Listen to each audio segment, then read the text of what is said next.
They say you're too quiet, too intense, too much. You speak, and the room goes silent. Not because you're wrong, but because you're not like them. You see what others don't. You question what they worship. While they chase approval, you chase truth. And slowly, they pull away. They laugh at things that bore you. Chatter about trends, drama, noise, while your mind is fixed on death, meaning eternity. So you try to mimic them. You smile when you're supposed to. You nod. You play along. But deep down, you feel like a foreigner in your own species. And you wonder, is something wrong with me? But what if the flaw isn't in you? What if it's the world? Schopenhauer thought so. He said, the more intelligent you are, the lonelier you become. Not because you're arrogant, but because you see too clearly. Most people don't want truth. They want comfort. And truth? It's a blade. It cuts. The curse begins early. You're a kid, same classroom, same age, but somehow different. They're laughing. You're thinking, why do people say things they don't mean? Why does small talk feel like static? Why does life feel like something you're watching, not something you're living?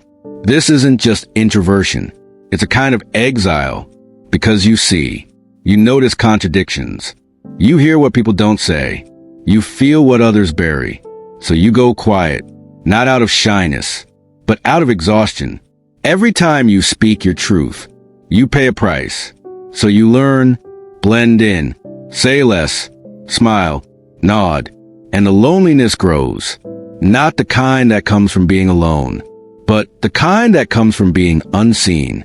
Society says it loves intelligence, but only the kind that conforms. Safe intelligence, polished intelligence, not the kind that questions the rules, not the kind that looks behind the curtain. Because real intelligence doesn't entertain. It disrupts. You don't fit the mold. You're too deep for small talk, too aware to relax, too complex for comfort. So they call you weird, too serious, not a team player. But what they fear is the silence behind your eyes. Because that silence, that depth, it sees through the mask they all wear. In meetings, you notice the inefficiencies no one talks about. At school, you ask the questions that make teachers nervous. Online, you crave nuance, but the algorithm rewards noise.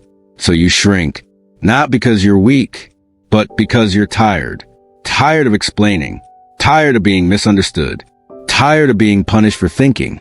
And still, that hunger remains, that ache for something real, a conversation without masks, a person who doesn't just hear you, but gets you.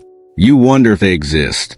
If anyone feels this too, they do. You're not alone, but people like you, you're rare, you're quiet, and you're powerful. Nietzsche once said, solitude makes us stronger because it forces us to become what no one else can teach us to be. So let them laugh. Let them misunderstand you. Let them call you cold, intense, too much. They don't know that silence isn't your weakness. It's your weapon, because in that silence, you're not fading, you're sharpening. Just to survive, you go silent. The world sees your silence as weakness. They don't know it's armor. They don't know it's the price. Eventually, society gets exactly what it wants. Brilliance locked behind hesitation. Genius buried under anxiety. Potential drowned in doubt. Wisdom unspoken, because it was never welcome. That's the irony. The world says it wants intelligence, but only the obedient kind, the marketable kind, the kind that smiles, agrees, plays along. But real intelligence? It's messy. It doesn't trend. It doesn't flatter egos. It shatters them. So it gets pushed aside, not because it's wrong, but because it's too real. To be truly intelligent is to be feared, misunderstood, alone, to sit in rooms full of nodding heads, and feel like you're watching a performance you can't clap for, because once you see the game, you can't play it. And if you don't play, you don't belong. That's the cost. And if you refuse to betray your mind, you'll pay that price in silence every single day. But Schopenhauer saw this. He didn't glamorize intelligence. He called it what it was, a burden, a curse. A fire only a few are strong enough to carry. And those who carry it, they walk alone. Schopenhauer wasn't your typical philosopher. He didn't sell hope. He didn't promise happiness. He told the truth. That life, at its core, is suffering. And the more awake you are, the more you feel it. It sounds dark, but for those who live it, it feels like someone finally told the truth. Born in 1788, in a wealthy, loveless home, Schopenhauer watched the world with cold clarity. His father was strict, his mother distant, and from early on, he felt like a stranger in the human experiment. That's how philosophy was born. He said, "A man can be himself only so long as he is alone, because to him, intelligence leads to isolation, not by choice, but by consequence. The more you understand, the more distance you feel." His central idea was a will, a blind, irrational force that drives all life. Not truth, not reason, just endless craving. He believed most people are puppets to this will. They chase dopamine, status, approval, not because they chose it, but because they never questioned it. But the intelligent, they see the strings. They question the chase. They step outside of the loop, and that's where the suffering begins. Because once you see, you can't unsee. You hear the laughter, but it feels hollow. You attend the parties, but feel like a ghost. You smile, but behind your eyes is a world no one else lives in. Schopenhauer said, "The more unintelligent a man is, the less mysterious existence seems to him." Ignorance isn't just bliss, it's belonging. The moment you start asking deeper questions, you lose your place in the tribe. Not because they hate you, but because they don't get you. And he didn't hate society for that. He just knew what it was good for. Society entertains. Solitude reveals. And the intelligent eventually crave what society cannot offer. Silence, clarity, authenticity. Schopenhauer praised solitude not as loneliness, but as liberation. He wrote, "Great men are like eagles and build their nest on some lofty solitude." To him, intelligence strips away illusions. It doesn't make you superior. It makes you awake. And once you're awake, you suffer, but you also see. And in that pain is truth, art, beauty, a connection deeper than applause, deeper than conversation, a connection to the soul. Modern psychology is finally catching up. A 2016 study in the British Journal of Psychology found this. The more intelligent someone is, the less satisfaction they get from social interaction. For most people, more social time means more happiness. But for the intelligent, it often means overstimulation, boredom, frustration, not because they hate people, but because the conversations are surface, the rituals repetitive, the energy draining. What they crave is an attention. It's depth, and when that's missing, they feel lonelier in a crowd than they do alone. It's not arrogance. It's biology. Dr. Thomas Suddendorf, an expert in cognitive evolution, explained it. Our brains evolved for small tribes, for fitting in, for harmony. But highly intelligent people, they don't fit the tribe's wiring. They think faster, feel more, see through the stories others rely on. So they become evolutionary misfits. And it hurts because they're still human. They still long to be seen, truly seen. But the more unique your mind, the harder it is to find someone who speaks your language. Imagine thinking 10 thoughts where others think one. Imagine replaying a single sentence for hours, wondering what it meant. Imagine noticing what no one else even sees. That's not magic. That's a weight.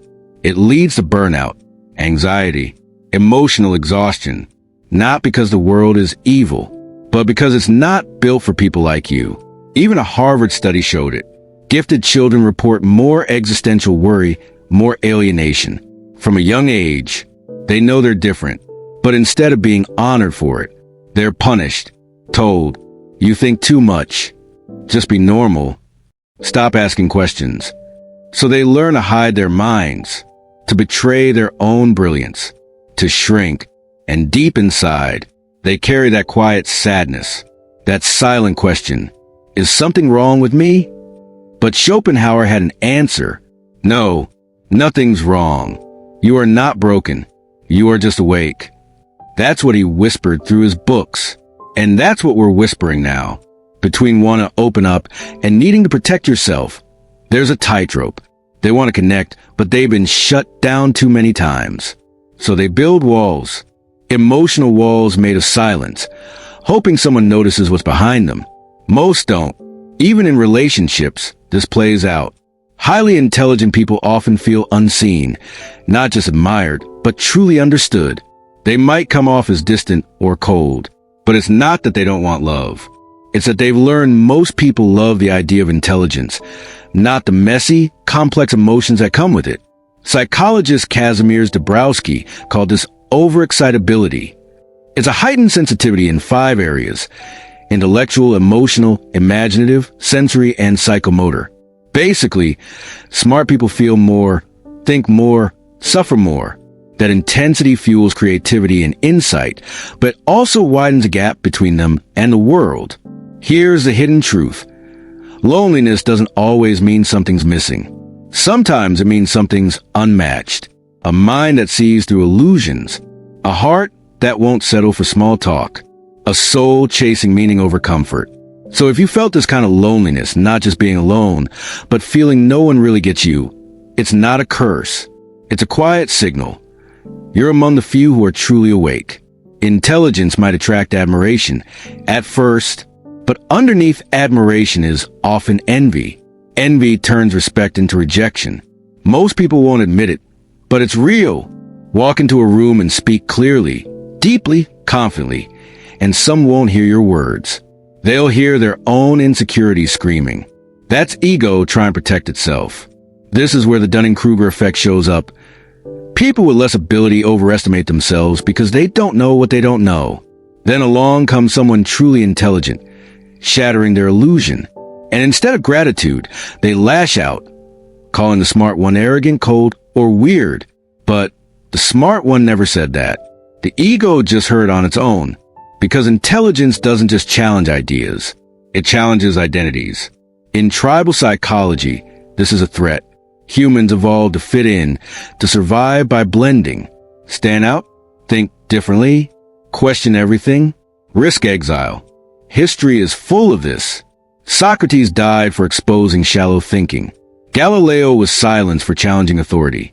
Tesla died broke and alone. Alan Turing was punished for being himself.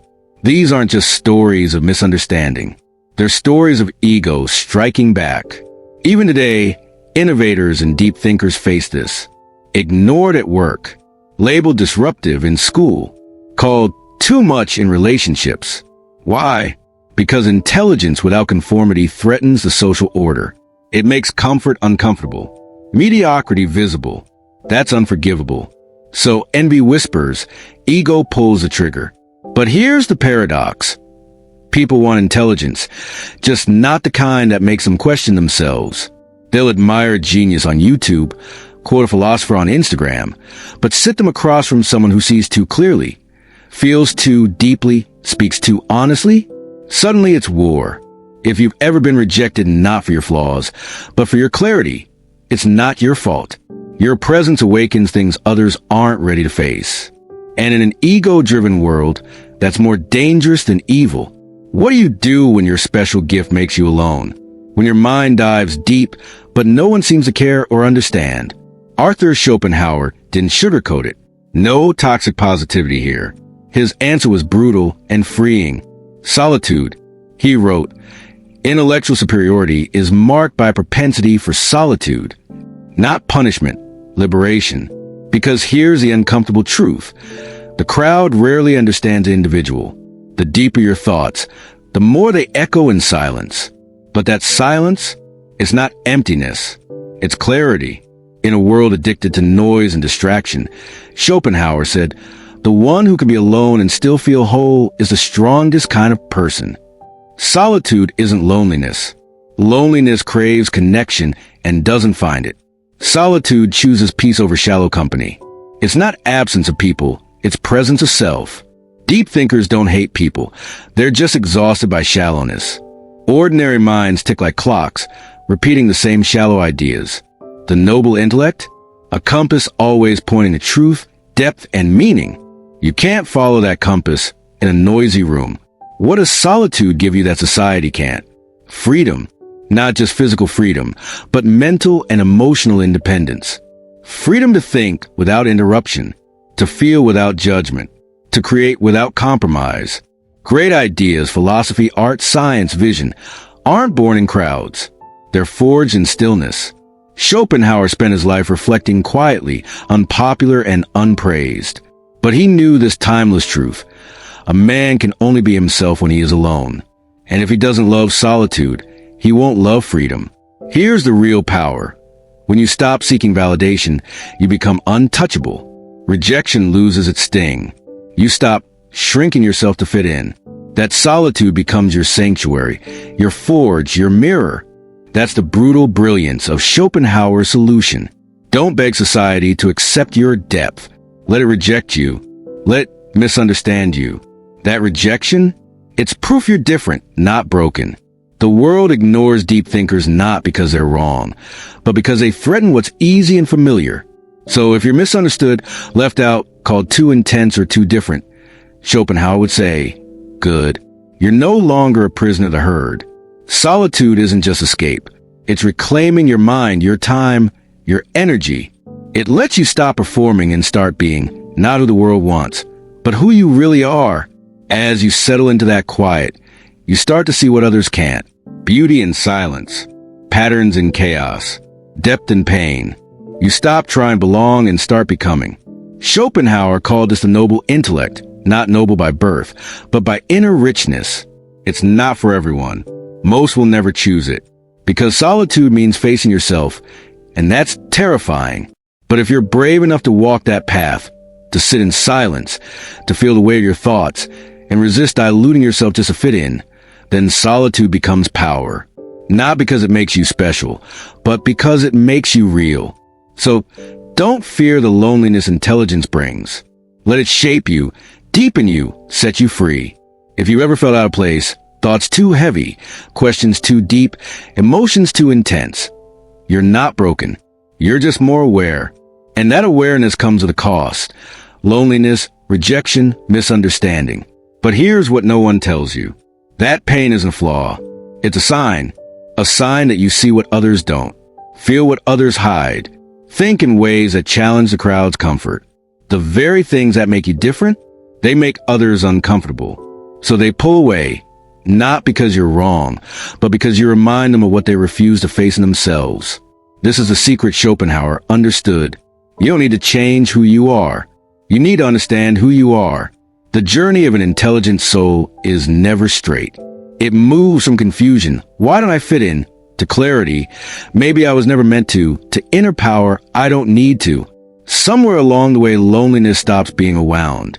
It becomes a mirror, reflecting your truth, your vision, your potential. Schopenhauer once said, great men are like eagles and build their nest on some lofty solitude, not because they are arrogant, but because they need the silence to see clearly.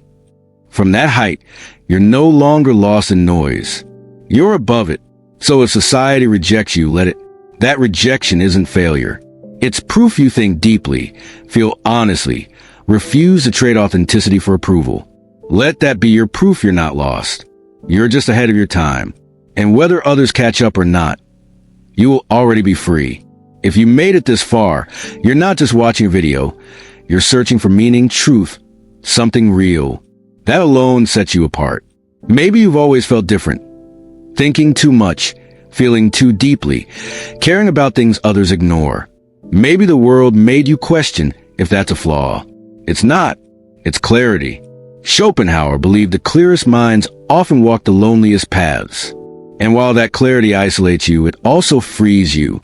Here at Sci-Fos, this is a space of those who think deeply, question everything, and refuse surface answers. You are not alone. If this resonated, subscribe for more deep dives into psychology, philosophy, and the human mind. Share this with someone who needs it. And if you felt this kind of isolation, tell me your story in the comments.